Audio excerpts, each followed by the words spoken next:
Hey everybody, I'm Stefan Fulkins at the NECA booth here. I have two jobs at NECA. I run production, and I make all the dioramas. So all the shows the last 6 years or so, I've made all those dioramas and displays and set pieces, and this is the first time we've been actually doing one at retail. I did the pillar a year ago, the AVP pillar, but that was a resin piece, and this is the first time we'll be tooling one, so in plastic. But for all the shows, I know there's a lot of fans out there who want to buy the dioramas. Unfortunately, they're just too expensive to produce, and the market is too niche, and the money to buy them would be quite expensive, and people don't have the space for something so huge. Not a lot of people, and not enough people for us to go to in production for.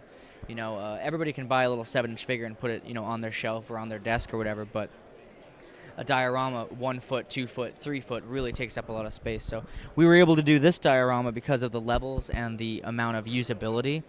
So many people can use that. So for dioramas, it basically comes down to the scene or the figures that we want to show. The figures always want to be shown in a way that makes them look cooler or look like they're in the movie or look like they're in the game. So I start with the design and work off of screen images or whatever. And then figuring out the materials. So for example, the AVP arcade game back in the day, I pulled a couple screen grabs from the game, and we knew what figures we wanted to put in it. So I was like, all right, there's a floor grate and there's a backdrop, and how you go about that is basically the easiest route possible. Because it takes so long to paint these and put them together, you want to go as quickly as possible. Whatever's out there, go and search around and try to find, because fabricating it from scratch is always going to take you way longer. So I try to find what's out there. I try to design the quickest and easiest way, but I also have to make it sturdy enough that we can ship it from San Diego to New York to San Diego to New York for Comic-Cons, for toy fairs, etc. We use them for photo shoots. For example, this crate is a styrofoam block, and then I buy the balsa, slice it all to the material size I need, and paint the wood. I mean, wood is wood, so if you can find something out there that already is what you're looking for, like wood, then half your job is done. You just need to make it in the right scale. And it's a long process, and it takes a lot of man hours and work and paint applications and design. For example, for a forest diorama, those are actually sliced dowels and cut dowels with a little bit of putty, wood filler on there to get that sculpt of a tree texture. And the plants and stuff you can go to buy at Michael's or whatever and repaint, clean them, repaint. Rock formations can be sculpted out of styrofoam. The materials you can use go on and on and on. Between styrene and plastic and ABS, you can use some metals, but it usually gets too heavy. You can use styrofoam for so much stuff. Actual wood, balsa wood at Michael's. Yeah, there's so much out there.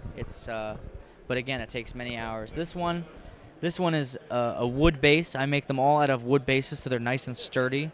If they're out of foam core, they may fall apart. Or styrofoam, it breaks. It's very easy to break. So I always have a solid wood base underneath. That way, most likely, they'll try to stay together. I bracketed everything. I solidify everything so that we can ship it around and carry it around.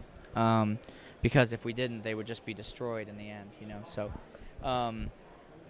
this one is plastic, almost top to bottom.